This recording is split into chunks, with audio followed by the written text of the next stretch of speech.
My name's Georgia Darling. I'm a landscape architect here at Paschal in our Sydney studio. For those who don't know, Paschal, we're an international design practice with very humble origins from Adelaide.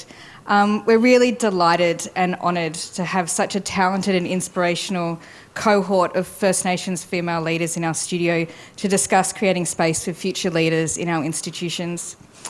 At Paschal, we're made up of a collective of built environment practitioners, and for myself in particular, a landscape architect, engagement really drives our process. We believe engagement with creative collaborators, stakeholders and communities is really critical to designing meaningful places which reflect and amplify the community's ambitions for the future. We really truly love to open our studio up for exhibitions, talks, workshops, music recitals sometimes.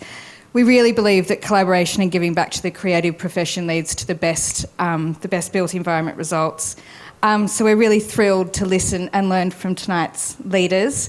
A bit of housekeeping before I pass the mic over. Firstly, apologies for the smell. They're doing a bit of work on our lifts. Doesn't normally smell like glue. And the bathrooms are just up the stairs, down the end of the corridor, halfway down on the left. So, without further ado, I'll hand the mic over. Thank you.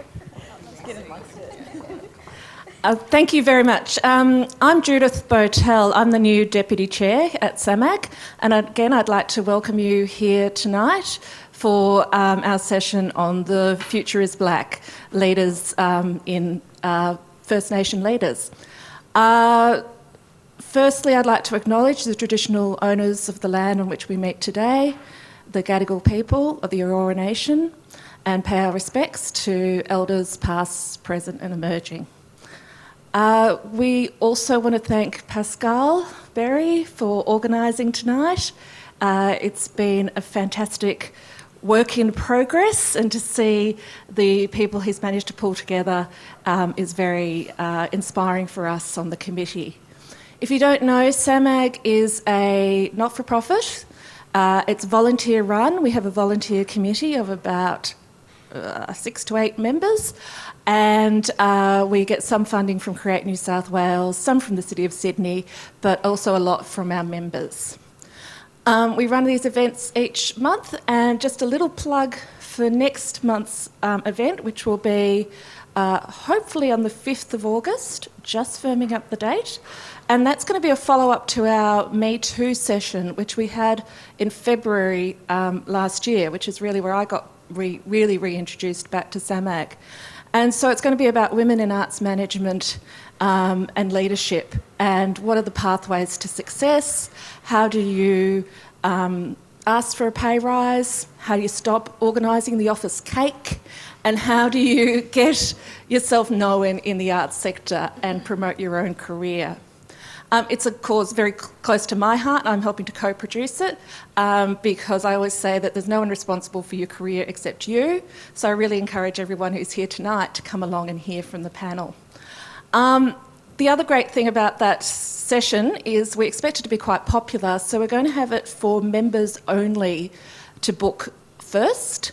So if you're not a member of SAMAG, I encourage you to join. This might be a really good reason to join, so you can secure your seat for that session. If you, and then, if there are spaces available, they'll be made available for the general public. So again, this is a great reason to become a member of SAMAG, and there'll be some other offers too. I think I've said enough, so I will hand you over now to Paschal and the panel.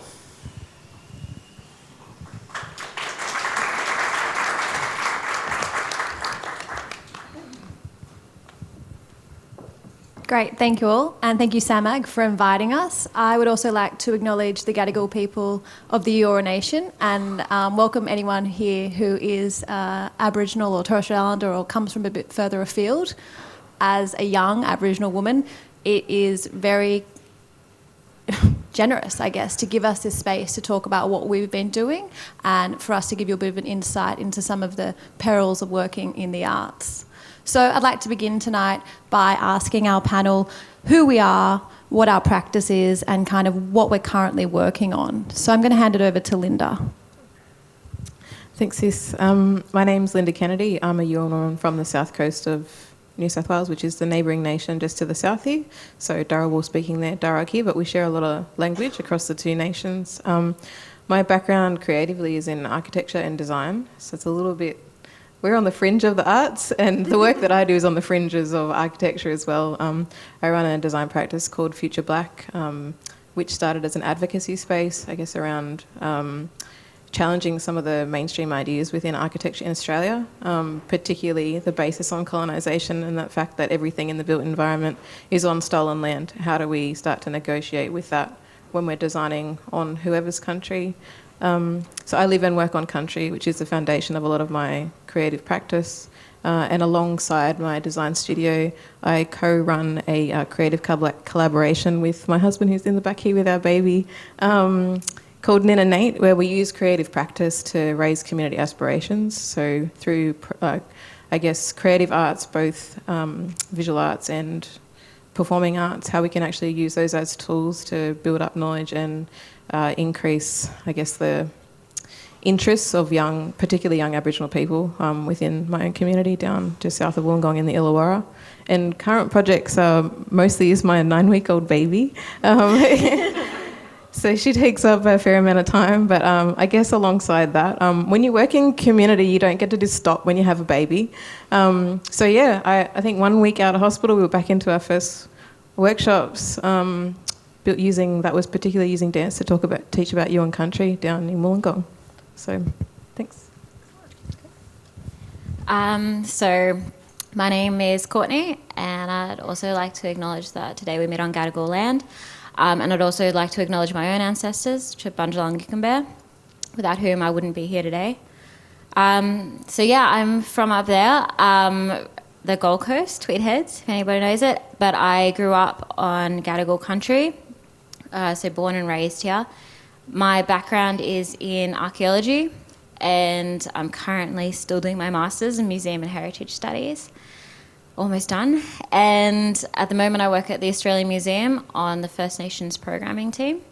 And then I also do some work with our new exhibitions, especially working with the archaeological material, which I of course have a passion for and has kind of been underrepresented. So yeah, at the moment I'm a part of that First Nations team, and we're really working just to kind of expand those areas, those silos, and increase presence within the museum. Hi, my name's Jess Hutchens. I'd also like to acknowledge that we're on Gadigal land.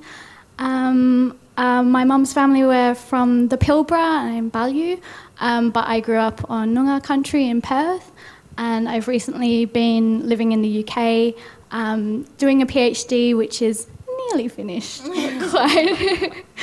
about artist residency programs, and doing one part of which looks at residencies by artists in museum collections and archives.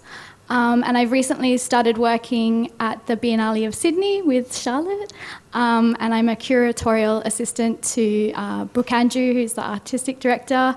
And yeah, it's been a wild ride going from lazy solipsistic PhD life to arts work, and a really exciting one. I'm Coby Edgar. I'm a Malarkey, a jingly woman from the Northern Territory, so Darwin and then halfway between Darwin and Alice Springs.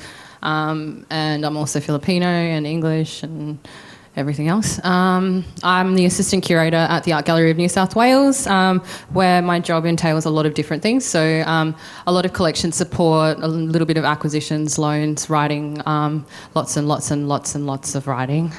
And then also doing community outreach stuff, so going up and working with community members and art centres to upskill their art centre workers, and which is all targeted stuff, so to try and make sure that that's distracting. Try and make sure that there's the availability of knowledge flowing down from institutions all the way down to art centres, I guess, is a big thing in my life.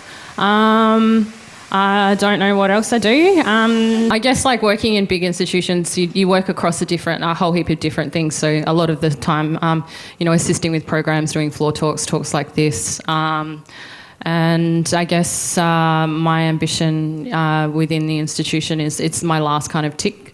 I've worked in community galleries, I've worked in public and private sectors, and I thought I'd give the institution a shot. We've got a second mic there. Yeah, okay, great. My name's Charlotte, and my mother's family is from Tennant Creek, and my father is actually Chilean, and I've grown up, born and bred on Gadigal land. I've spent all my time walking these streets, and I actually started my career at the Australian Museum also, so I too kind of really think that these big institutions have a lot to say, but also maybe a lot to answer for.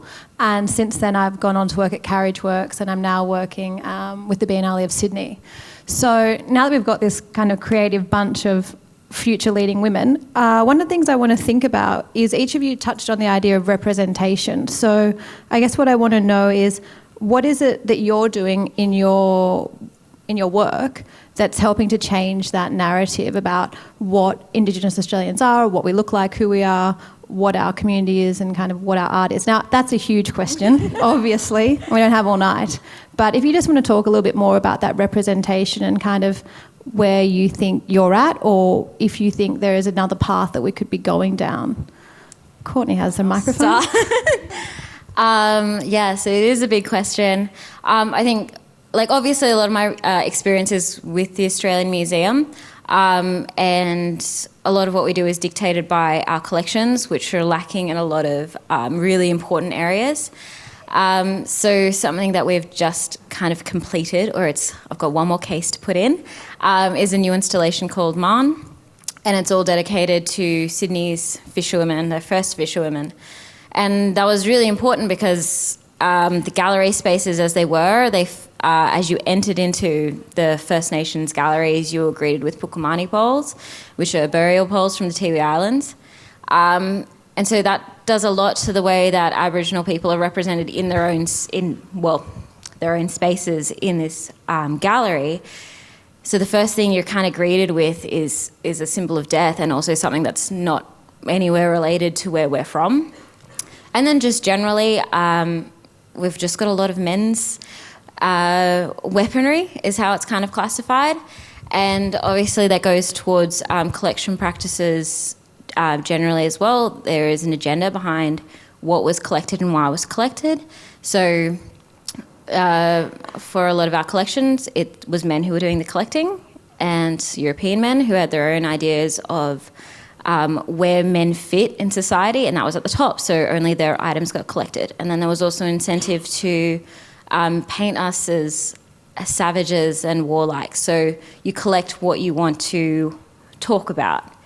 So this kind of left us in a bind when we want to talk about all the other facets of Aboriginality and a more truthful concept of that. So Marsh was really a really great place to start because it's really strongly female.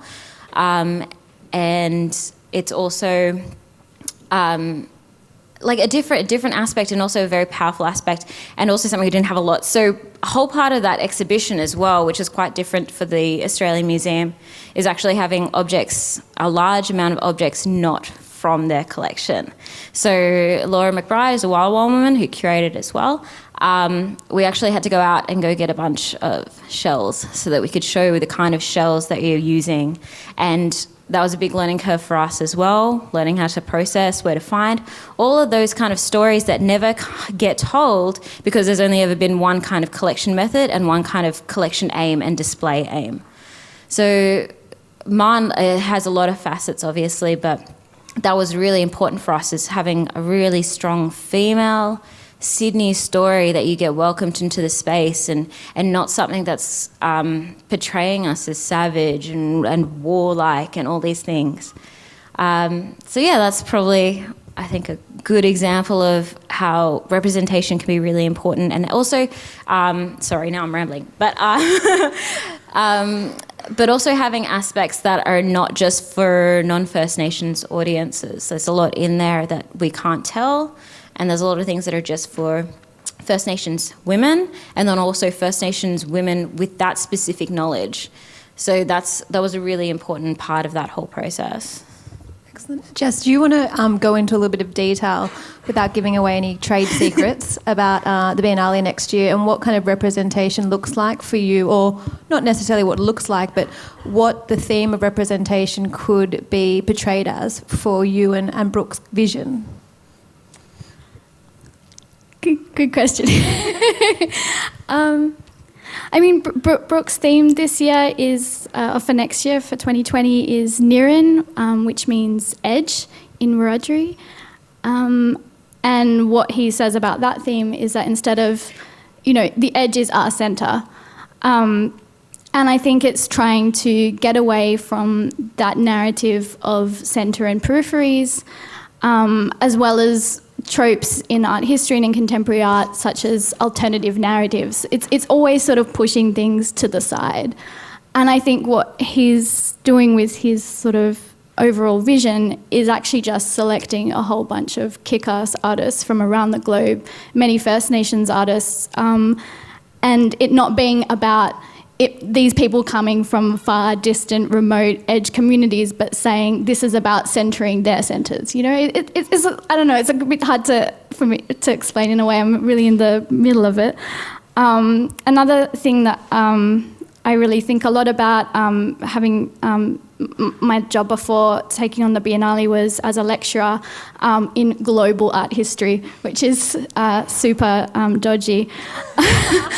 And around that time in the UK, there's been a lot of talk about, decolonising the curriculum, being led by students of colour and First Nation students and all kinds of people in UK universities, and it's a really uphill battle. But just to have been given a platform to redesign one course that was, traditionally, 1 week you cover South America and the next week you cover China, and just saying actually, this whole premise and the whole way of framing it is flawed. And let's look at all the ways that actually, First Nations scholars are really connected to each other and have been leading the discourse in various ways and things like that. So that's something that really excites me working for the Biennale is getting to put some of those dialogues, into the public eye and talk about how we're really interconnected as well. I mean, I certainly see that with Coby, with your work. I know that in my past life working on the National, the opportunity to see someone, my age, First Nations, writing about contemporary art, it was something really powerful for me, because when I would go through exhibitions years ago, I didn't really know those names. I didn't know that there were people and jobs. And you can't be what you can't see. Exactly.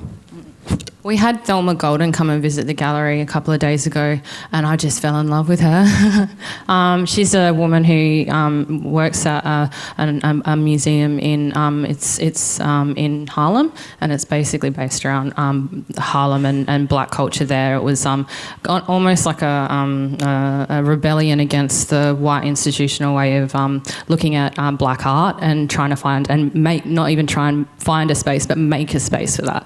And I think in Australia, we're definitely trying to do that. You hear all of these, all of the different talks about different museums that are specified for Indigenous art that are cropping up over time, and they have for a long time now, really. But yeah, I guess the only person I knew when I was younger was Hetty Perkins. Yeah. That was the go-to, and then it's not until you kind of go into the work itself that you start to meet all these other people within the art space. But really early on, I was lucky enough to have a few good mentors. Like in SA, when I was doing my course, the same sort of thing with university education. It's a massive problem. Nikki Compston came up with the South Australia university course, and it was taught at the time by a guy called Tony Collins, who I've become really good mates with since then. But when I did his course, I basically said afterwards, mate, I did not learn anything. I have to pay for that. And so he, because I'm really cheeky, and then he was just like, well, you know what, you can come back and you can guest lecture and do a tutorial class. So just from those opportunities, I was 21 and I was doing a lecture with my shoes off because I'm really anxious and I get sweaty.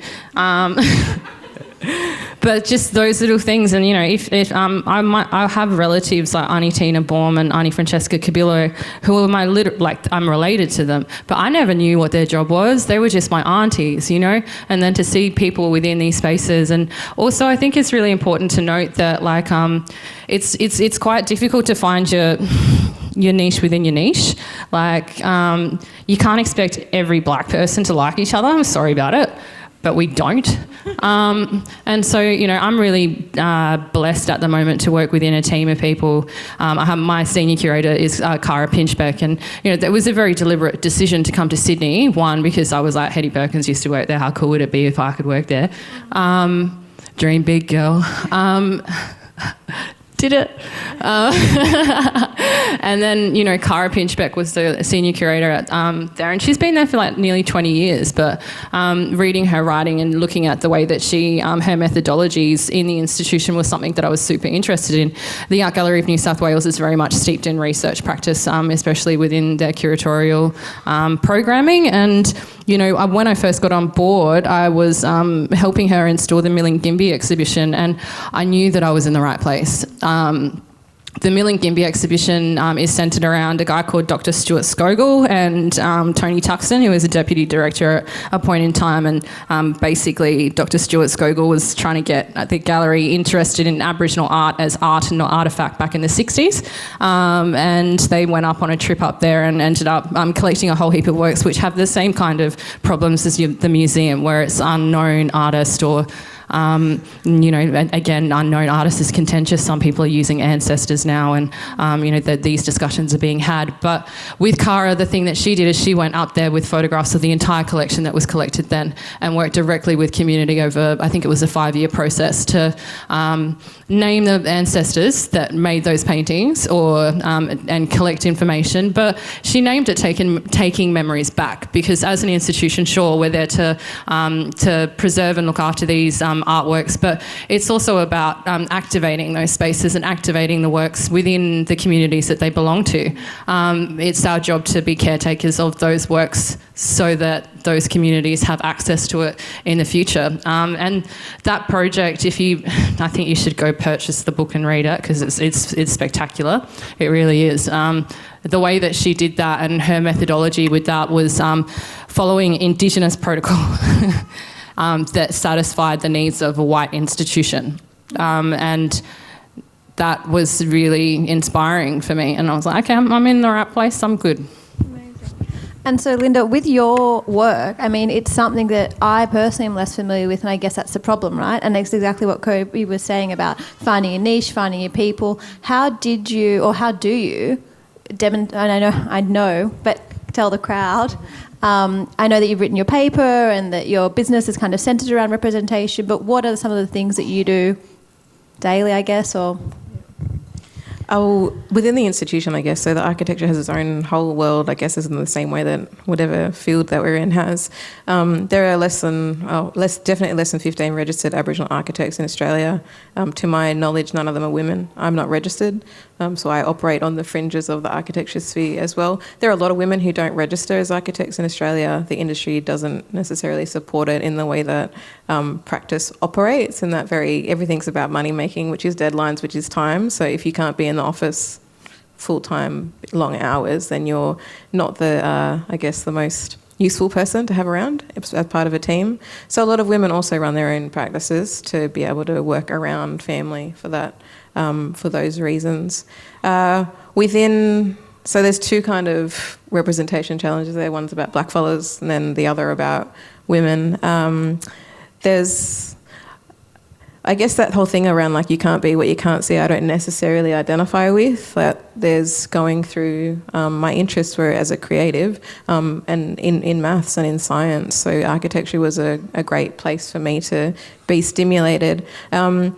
After starting and setting out within my career, started to see the major flaws within not just the industry, but more broadly how that actually relates to our everyday life, and starting to understand things from a black perspective, like growing up in a very politically active family, starting to see how land and land title impact design, how those things then connect back to our place within the country of self-determination and sovereignty, and that the work that I'm interested in, that I'm doing, is on somebody's land. If it's not on my own, then it's on someone else's country. And how do I resolve that in my practice when it seems or can feel that sometimes that nobody else within my field is looking at things through that lens, because there are so few blackfellas in that space. I find not so much bothered by being one of few women, but definitely there are times within practice that being a blackfella really disconnects with the nature of the work that I'm interested in, that I do. I guess for myself, that space is an avenue for me to advocate in a way that those before me haven't been able to, regardless of what kind of work I'm doing. The foundation of that does come down to Aboriginal self-determination, which is about process more than, I guess, outcome of projects. So within representation of a project, if it's a big project, that means ensuring that whoever is leading it is actually engaging with traditional owners and Aboriginal community, and they're not necessarily the same two stakeholder groups, and being able to advocate for those things within a design process. But it's also kind of the things that lead up around blackfellas, like going through the institutions to study. I guess after I'd finished uni and went on, I'd worked across universities for that 10 years before realising this is like, I'd actually have more impact outside of this space than in this space in my field. I began writing independently and publishing independently, finding that the work that I was doing academically writing was being edited and changed for it to be published. I'm like, no way am I going to allow somebody else, especially a non-Aboriginal person, to edit my words in my writing. And I don't think that's necessarily dissimilar for other fields, but when you're in a practice where there's so few Aboriginal people, like we can't afford for our ways of saying things to be amended or edited by other people. Yeah. So I guess we're here because we've been nominated as leaders, and the premise of tonight's talk is basically everyone saying, okay, well, for the last decades, the arts has really made room for us, but I'm interested in who are the people and who are the organisations who didn't just make room for you, who actually entered into a conversation with you. For me, the Australian Museum was something that was basically like just coming out of kind of high school to uni to Australian Museum. But it was the Aboriginal staff there that made a huge impact on me, because without their leadership, without those initial kind of what we call entry-level positions, and for those people, I'm talking about Laura McBride here again, for her to come through and to treat that job as her own, it was radical. And that then has now, there's probably maybe 10 Aboriginal kind of more? Yeah. I mean, at the time we were one of 4. So it's incredible to see what leadership can do. But as far as, you know, the arts making room for us, I guess it would be my question to you, who are the people who actually had a conversation with you and gave you space to move and to breathe and to grow? Or organisations, if you have any. Yeah. So I started off, I did the bachelor degree, and then I went to Lisa Slade at the Art Gallery of South Australia, who's now deputy director there. And I basically said to her, should I do your curatorial master's degree? And she said, no, don't, because there's only one section that's about Aboriginal art, and also it's a Western methodology. And if you're learning that Western methodology, just think about how that'll change your curatorial practice. Like, just start practicing and continuing to practice. And so that's what I've done, really, and that's made space for me to find my own methodologies within working with particular artists or communities that I think wouldn't have happened prior to that conversation. And then, that just sounds like honesty to me, like radical honesty. Yeah, and the same within the institution that I work in now. Again, with people like Cara, we just have a different working space. I'm an assistant curator, but she doesn't make me do her research for things. It's not like that. We have our own little things, and then we work collaboratively on other things, but it's not a normal working relationship in terms of the other relationships within that space. So I think it's not necessarily about waiting for people to give you the space. You just have to push in there or just make your own bloody picture.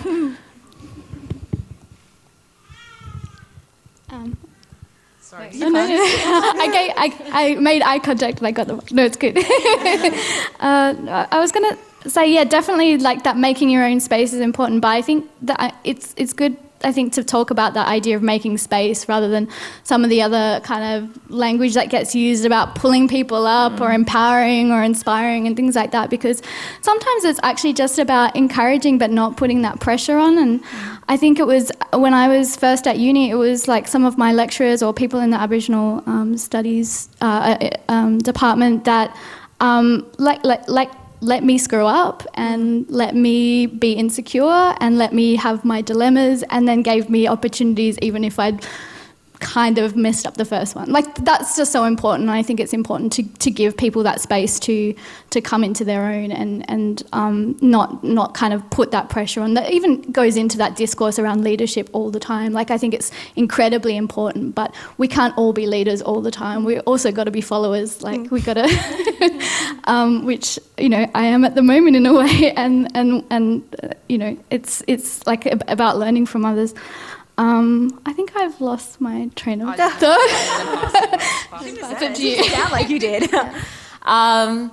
Yeah, so when I first kind of started, I was doing my Museum and Heritage Studies course, which I imagine is fairly similar to what you're talking about, and I do kind of wish somebody had said don't do it. It was a really... you know, it was good that I got that kind of experience. I was, I think, the only Aboriginal student, the only, identifying Aboriginal student there, which became abundantly apparent, when I'd gone through, all this master's course, of all these, people going out into it and, had not learnt the difference between acknowledgement and welcome. And it's we're just sending all these people out, underprepared. And so it was really, it's kind of like a sidetrack, but so I got my 2 internships, one through Carriage Works Solid Ground program with the Australian Museum, and at the same time I was doing one with the Art Gallery New South Wales with Shari Lett in archives. And so that's pretty amazing. I was doing 2 very different internships in 2 major institutions. That's a pretty good jump into it. And it was great because I realised, I don't really like archives. That was a great... And, how great is that? In my very first jump in, I got to decide, okay, well, we can stop focusing on that and move somewhere else. Close that book. Yes, yeah.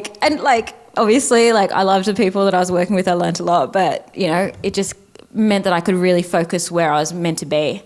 And then I came up under Laura McBride. And... yes, I totally agree. You do have to form your own pathways, but what was a really big learning curve, which was really different to what my master's has kind of told me, is that the master's program was very singular. It was very you need to go here and then you need to go here, and it was just you. Whereas when I started working at the Australian Museum and I started working with Laura and Nathan Sentence and all those kind of people, the whole thing was no, this is a we project. And it's not just the we that's here, it's your whole mob, anybody else that wants to be in here, you have to kind of make space. And there's so much work. I'm sure everybody here feels it. There's so much to be done. You're not gonna ever lose your job because somebody else is there, because there's just so much to do. And that was one of the biggest things. And also just an idea for having First Nations people in those positions where they can bring young people up is so important, because they see things that non-First Nations people don't see. And I'll be a little bit candid. So I did my internship, and then I got offered doing some archaeological consulting, doing the design for Gaddi, which was a temporary exhibition that we were doing. And I only got that because Laura knew that I liked archaeology and I liked design, and so she gave me that opportunity. And then from that, I got a position doing programming, and that kind of led on to that. Now, recently, I got invited to go to the Australian Galleries and Museums Conference in Alice Springs to speak, and I did my bio and sent it to my director, and he was like, "Oh, I didn't know you were an archaeologist." And I was like, "I've done a whole thing for your museum, and that's my talent." And you didn't know? And it's because, it's just that switch. It's he's not looking for pathways for me, but my family, my First Nations family, they are looking for those things for me, and they want that glow up together, even if we don't stay together. It's everyone moves together. You don't have to say anything.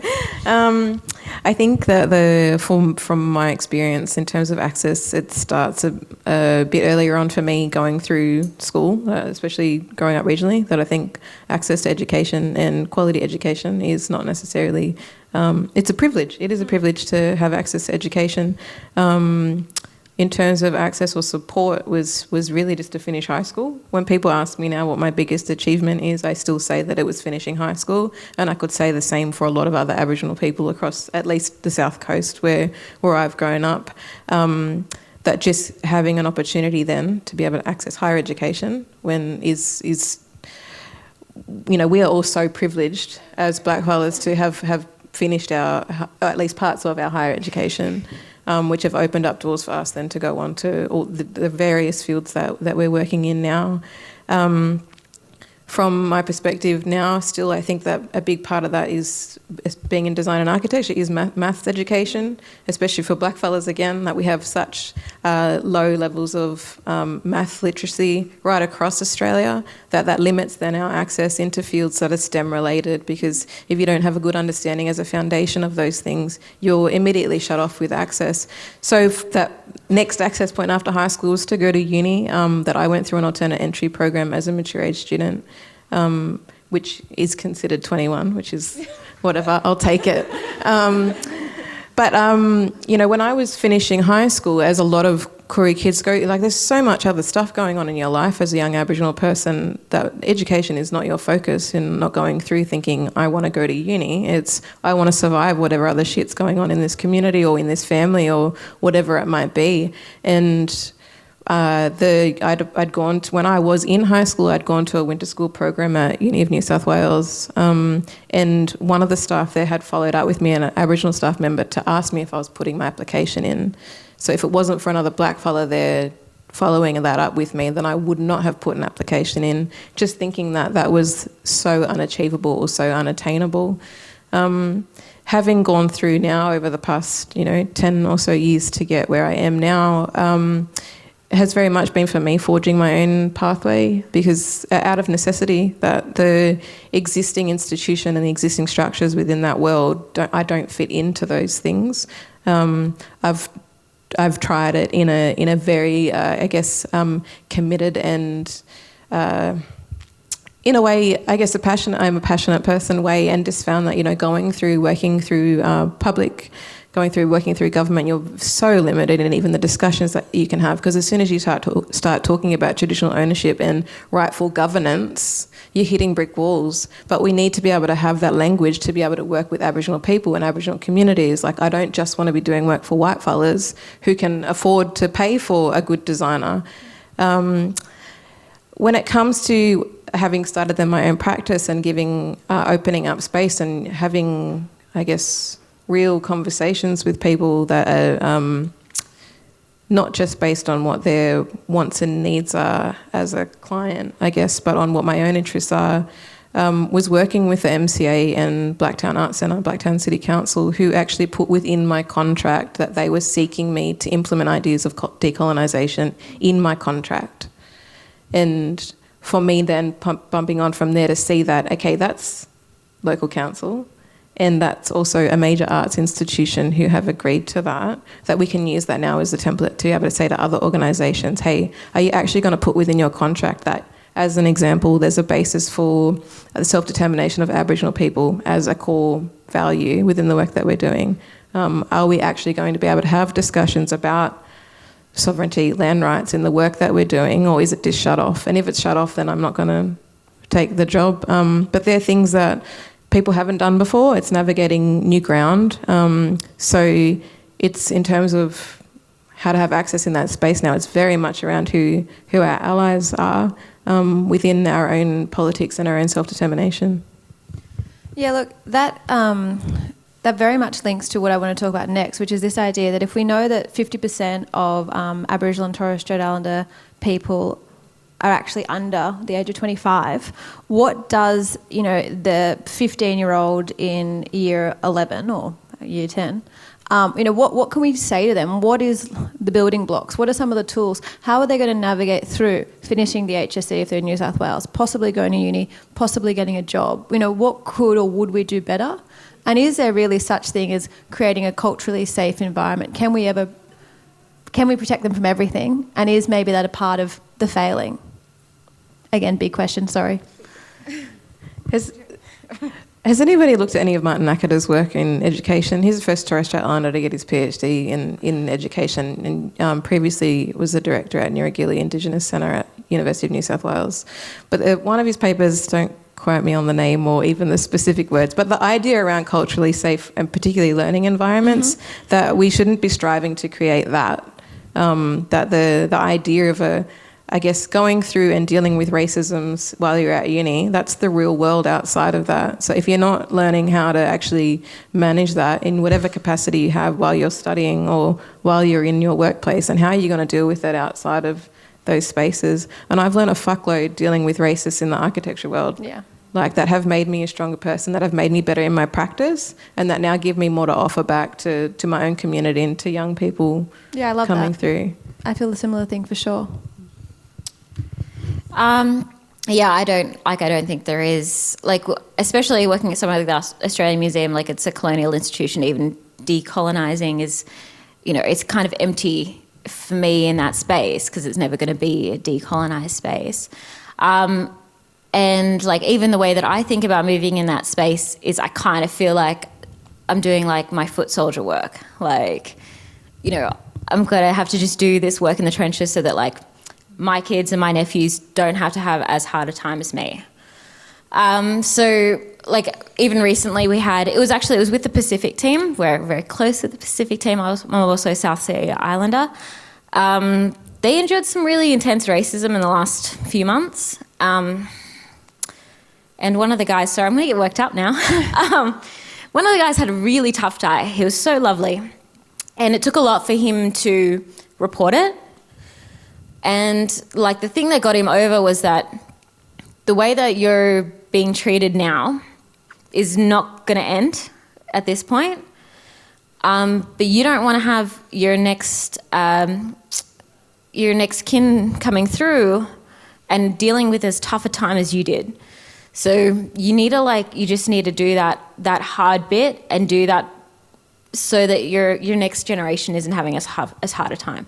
And I don't have any kind of blue skies of the next generation is going to have a really easy time, but it's kind of everyone's just chipping away slowly and slowly. And the fact that we have all this panel here is it is working, and it's hard work and it's a toll, but it is working. And whilst the feeling is that this is the right way to move, we do need to move as much as possible. Yeah. Definitely. I guess going back to that idea of what's a culturally safe space, I mean, that idea that we can have these special out of time and space spaces is sort of a strange idea. And I think we've all talked a lot about how much Indigenous colleagues and mentors have meant to us, and that those spaces with our First Nations families aren't necessarily safe spaces. They're challenging spaces. They're dynamic spaces. It's probably more in recent years that I've started really working with other Indigenous colleagues and collaborators, and that's been I just feel like I'm really taking off intellectually because they challenge me, those colleagues and collaborators. They make me think a lot harder about what I'd been working on, and instead of previous relationships where I was often kind of having a kind of non-Indigenous mentor trying to pull me up through the ranks, it's no, these aren't safe spaces at all. I don't know, that's they're fantastic spaces, but safe is the wrong word. I'm a bit like you, sis. I'm the first person out of my family to finish high school. And I won't lie about my life, it was really shit. I grew up in a household there was a lot of drug abuse and physical abuse. I moved out of home when I was 16. And, that is the life of a lot of young black people. And it has been for a really long time. And finishing high school was my biggest goal too. And then I was school captain, and I was a bit well, take that.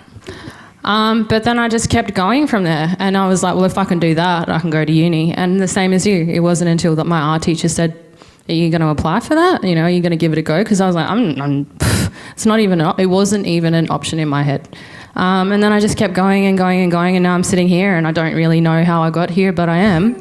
And I try to practice radical honesty with my life. You know, I'm an anxious depressant. I've seen a psychologist since I was 13 years old, but I took myself to that psychologist. You know, and being honest about those things is, I think, helps other young black people and older black people not be ashamed of those things, because they weren't things that I chose from my life. So why should I be ashamed of it? And I think debunking that, I guess, also helps us to grow as a community, and allows us the space and time to for that trauma to sit within us in a way that it's not so uncomfortable anymore. You know, trauma can still live in your body, but it doesn't have to take over. And being in the spaces that I'm in now, you know, it's not nice reading and writing about massacres and about dispossession. Like, that fucks with your head after a while, but then I go see my psychologist. Excellent, asking for help. So that kind of concludes where we're at, but I have like 15 other questions, but I will be a good sharer, and I will let you guys ask a question if you would like to. We do have another microphone. If there's something that you want to ask, there is such thing as a stupid question, so don't ask that. Great. Hi. You guys have talked a lot around what you're doing in the space and how other First Nations people have helped or sort of shown you ways through. What can non-First Nations people do? So there's a lot of stuff that we can see that, you know, we might not be able to identify or empathise with, but we want to help in some way.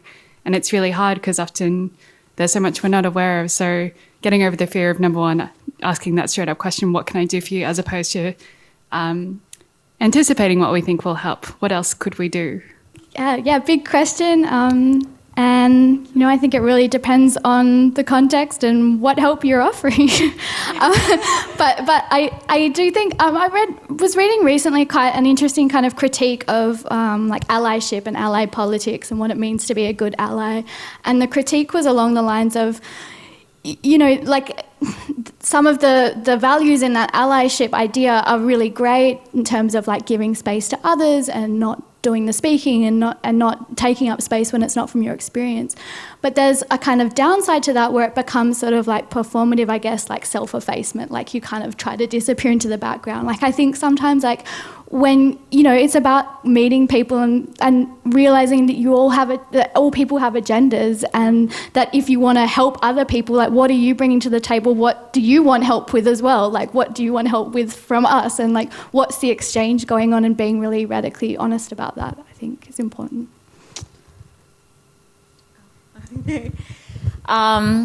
So I think just generally, and like, so in my position, I do like give like a lot of tours, and we do get like a kind of a variation of this question a lot.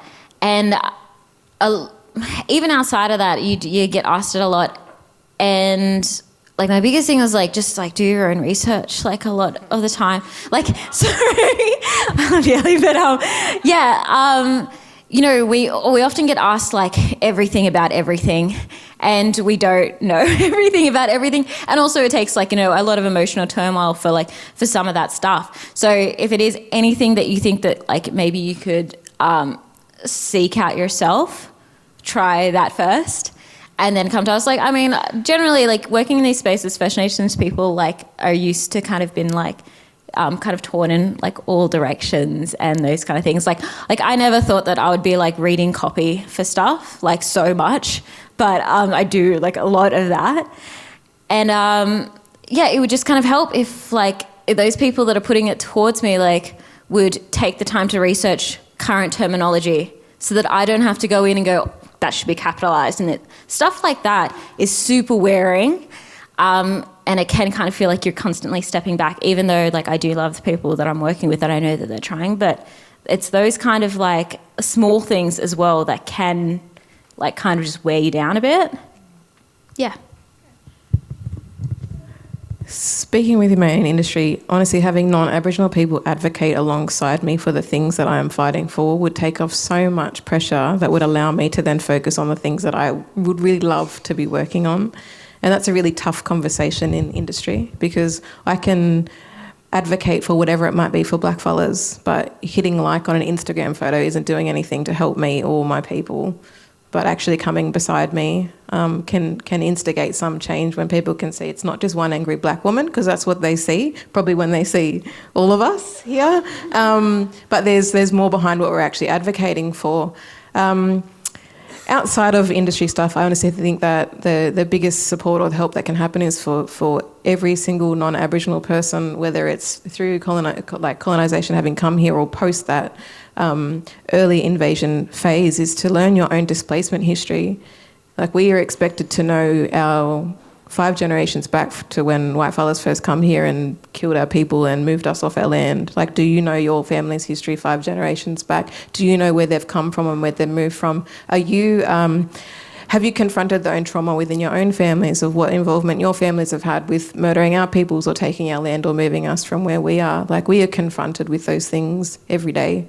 That for someone to come and kind of offer help is like, cool, we're working on our traumas, you work on yours, for us to be able to move forward together without an expectation, I guess, that we can help each other and move and work forward when there's a whole lot of other things outside of the work that we do that are reasons for why you don't know how to help us and we don't know how to ask for the things that really would help us. You nailed it for me. Yeah, I'm done. Yeah. Thank you. Do you think you have a personal characteristic that has helped you get to where you are today? So, some of you come from, certainly far from a privileged background. So what is it about your own personality that got you this far? That's a big question. I can speak from my perspective, and I've thought about this before, because people often ask, I guess, in a space of discussing trauma, or especially for blackfellas, like, what makes one blackfella not an alcoholic or a drug addict and someone else able to make it through to the spaces where we work in what is considered from a non-Aboriginal perspective as leaders. I don't think any of us would call ourselves, well, I know I wouldn't call myself a leader.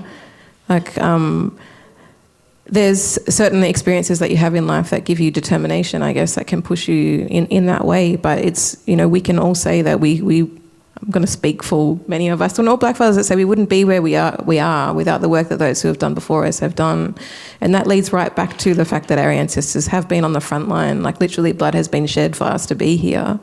That beyond those points, at least within my own family, people have advocated for education, for housing within our own communities, that we are privileged. Like, we're privileged blackfellas. It doesn't mean we're privileged against a whole lot of other people who would consider themselves Australians, but having access to a roof over, at least for myself, for my head, opportunities to finish my education because of things that, particularly my mum fought for, being able to, this is my first baby. I haven't had kids, so I've been able to go through full-time education when I chose to.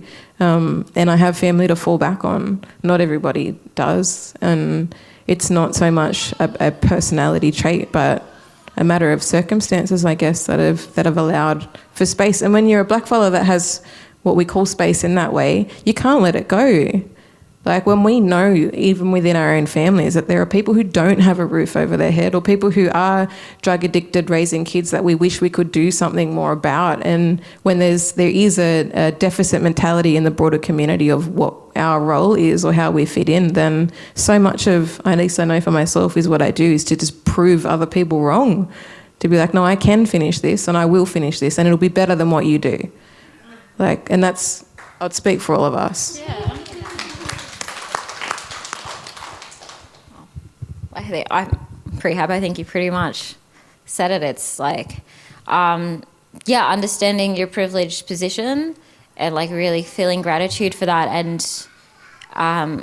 just that understanding of knowing that you have that position and that you have a responsibility to forward that position, and that, we're standing here, we're sitting here and speaking, but we know that we're not speaking just for ourselves, and we'll never just be speaking for ourselves. We take on that weight every day, and I think that's probably a characteristic that we all have, is just being able to shoulder that and appreciating it.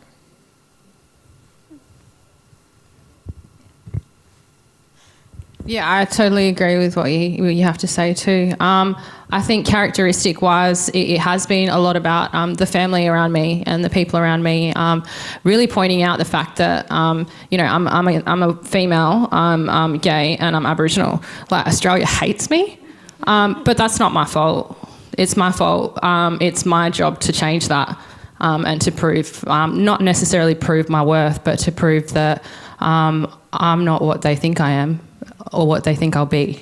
And I guess that was my number one motivating factor. But now my number one motivating factor is helping other people understand that, and also being really honest and trying to make space for other people who are struggling with that, and trying to share and be... I guess it's not about leadership, it's just about... it's about having empathy and trying really hard to see... just to see the person in front of you.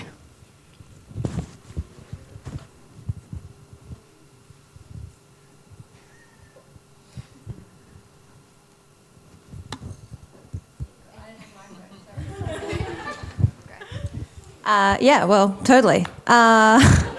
We talk a lot about resilience. Our people have been here for a long time. I loved when we spoke about that idea of other people's families and knowing your journey. I know that my dad, he had a really tough time. He left Chile during the coup. He meets my mum, my whole family, my Aboriginal kind of matriarchy family are all educators. I never wanted to be an educator. Now I'm an educator. I mean, there is something about the families that we have, the good, the bad and the ugly, but then also the families that we're creating. And I've got my little daughter here too. And again, I love that idea that you said, like, that the option to choose when to have a child as a woman working, and the option to choose to work full-time or to study full-time. These are the things that we've been lucky enough to have because of our parents' generation and the generation before us. So we certainly don't take it for granted, and we certainly don't forget it, because it's our life today. But yeah, anyhow, I hope you liked it. Thank you for coming. Thanks for having us, Paschal.